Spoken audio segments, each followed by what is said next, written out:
లోని ఖైరతాబాద్ మహాగణపతి. ఇక్కడ ఉత్సవ కమిటీ 70వ ఏట ప్రవేశించిన సందర్భంగా 70 అడుగుల గణపతిని సిద్ధం చేస్తున్నారు. ఇంకా నెల రోజులు వినాయక చవితి ఉండగా ఖైరతాబాద్ వినాయకుడి మండపం దగ్గర జరుగుతున్న ఏర్పాట్ల మీద మా 99 టీవీ గ్రౌండ్ రిపోర్ట్ చూద్దాం.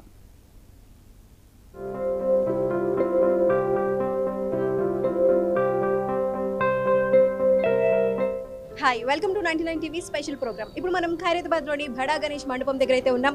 ఇంకా వినాయక చవితికి ఒక నెల రోజుల ముందే ఇక్కడ వినాయక చవితి సంబరాలు అయితే ఆల్రెడీ స్టార్ట్ అయిపోయాయి. ఇక్కడ మహాగణేశుడు విగ్రహం ప్రారంభించి 70 సంవత్సరాలు పూర్తవుతున్న సందర్భంగా ఈ సంవత్సరం ఇక్కడ 70 అడుగుల మహాగణపతి విగ్రహాన్ని అయితే ఇక్కడ ప్రతిష్ఠించబోతున్నారు. దీనికి సంబంధించి ఈ 70 అడుగుల మహాగణపతి విశిష్టతలు ఏంటో అడిగి తెలుసుకుందాం.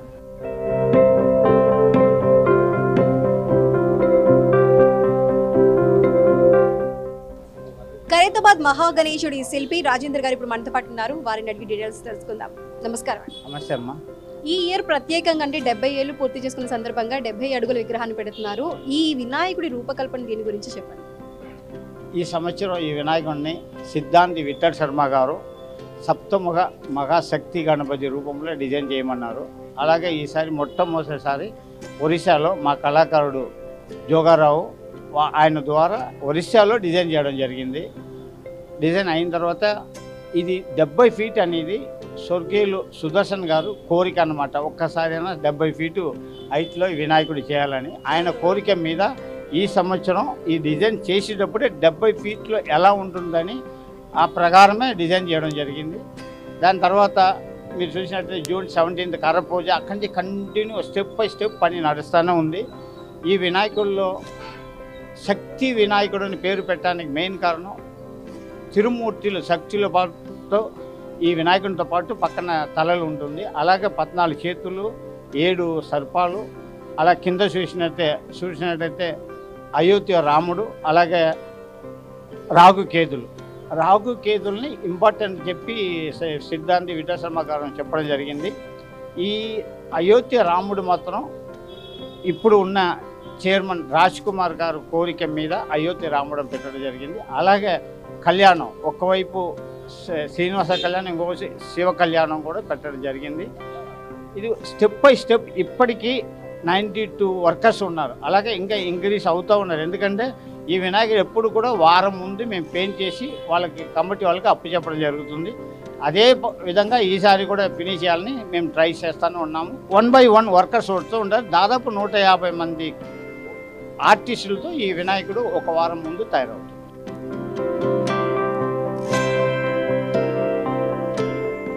మనం 2022 నుంచి మనం మట్టి విగ్రహం ఏర్పాటు చేయడం జరుగుతుందన్నమాట. మనం ఒక 2-3 లేయర్లలో వినాయకుని ఫినిషింగ్ చేయడం జరుగుతుందన్నమాట. అంటే ఇంతమంది మీరు చూసినట్టయితే పిఓపిలో మనం వర్క్ చేసేవాళ్ళము. దీనిలో ఏంటంటే వరిగడ్డి, వరి పొట్టు, ఉసుక, మరి జూట్ బ్యాగ్, రా మెటీరియల్, మరి తెల్ల బట్ట ఇవన్నీ ఏర్పాటు చేయడం వల్ల మనము ఈ విగ్రహం అనేది రెడీ చేయొచ్చు అని చెప్పారన్నమాట. వర్షం పడ్డ ఎటువంటి ఇబ్బంది కలగకుండా మనం అన్ని రకాల ప్రికాషన్ తీసుకోవడం జరుగుతుంది అనమాట. మనం మార్నింగ్ ఉదయం నుంచి రాత్రి 9 గంటల వరకు వర్క్ చేయిస్తూ ఉన్నాం. 2 షిఫ్ట్లలో వర్క్ చేయిస్తూ ఉన్నాం అనమాట. మరి ఈ సంవత్సరం మీరు చూసినట్టయితే సమయం తక్కువ కారణంగా వర్కర్స్ని అంటే ఆర్టిస్ట్ వాళ్ళని ఎక్కువ మందిని పెట్టి వినాయకుని వర్క్ చేయడం జరుగుతుంది అనమాట.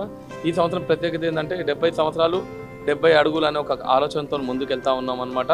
బ్రహ్మ విష్ణు మహేశ్వరిని, లక్ష్మీ సరస్వతి పార్వతిని ఏర్పడడం జరుగుతుంది అనమాట. ఒకవైపు మీరు చూసినట్టయితే శ్రీనివాస కళ్యాణము, మరొక వైపు మీరు చూసినట్టయితే శివపార్వతుల కళ్యాణము. మరి ఈ సంవత్సరం ఏంటంటే ఎవరు బాలరాముని ఏదైతే అయోధ్యలో బాలరాముని ప్రతిష్ఠించారో ఆ బాలరాముని ఏర్పాటు చేయడం జరిగిందనమాట. మరి బాలరాముని ప్రత్యేకత ఏంటంటే బాలరాముని కమానంలో శ్రీ మహావిష్ణువు అయినటువంటి దశావతారము, మరి గరుత్మంతుడు, హనుమంతుడు, వారితో పాటు వినాయకుని పైన మరి మహాలక్ష్మి అవతారము, మరి శ్రీరాముని వంశస్థులైన సూర్య భగవాను ఒకటి సింబలు. ఇట్లా ప్రతి సంవత్సరానికి భిన్నంగా 70 సంవత్సరాల సెలబ్రేషన్ అనేది మనం చేయడం జరుగుతూ ఉందన్నమాట.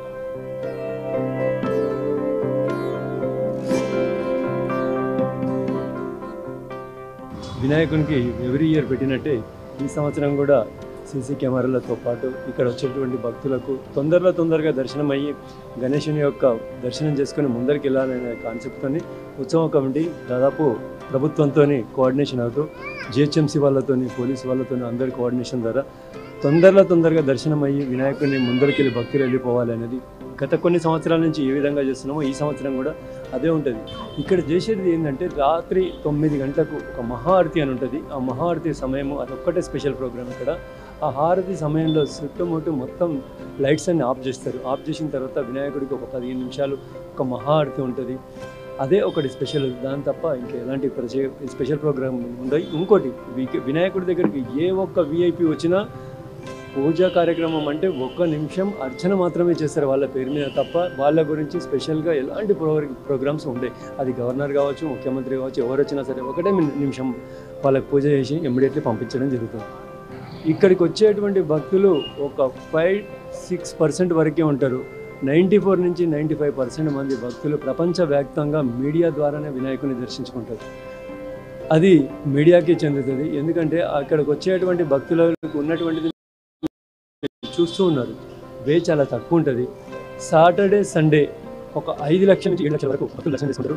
మిగతా రోజులలో 2 నుంచి 3 లక్షల మంది భక్తులు దర్శనం చేసుకుంటారు. పార్కింగ్ ఏరియా ఏదైతే ఉందో ఐమాక్స్ థియేటర్ ఉంది. ఐమాక్స్ థియేటర్ దగ్గరనే పార్కింగ్ ఉంటుంది. ఆ పార్కింగ్ కూడా ఒక 15 నుంచి 20 వేల వెహికల్స్ వరకే సరిపోతుంది. దాని తర్వాత ఇక్కడికి వచ్చేటువంటి భక్తులు లక్షలలో ఉంటారు. కాబట్టి పార్కింగ్ కొద్దిగా ఇబ్బంది. మీరు ఎక్కువ మళ్ళీ మీ మీడియా ద్వారా 99 టీవీ ఛానల్ ద్వారా భక్తులకు మా తరఫుకెళ్ళి ఉత్సవ కమిటీ తరఫుకెళ్ళి మీకు చేసే విజ్ఞప్తి అనుకోండి, విన్నపం అనుకోండి, ఏదన్నా అనుకోండి, మీరు పబ్లిక్ ట్రాన్స్పోర్ట్ యూజ్ చేస్తే బాగుంటుంది. మీరు దర్శనం చేసుకొని తొందరగా వెళ్తారు.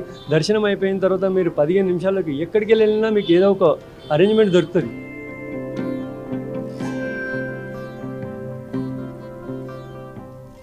సో చూసారు కదండి మీరందరూ కూడా. ఇప్పుడు ఇక్కడ విఘ్నేశ్వరుడు మనకి సప్తముఖ మహాశక్తి గణపతిగా దర్శనమివ్వబోతున్నాడు. సో తప్పక అందరూ వీక్షించాలని కోరుకుంటున్నాను.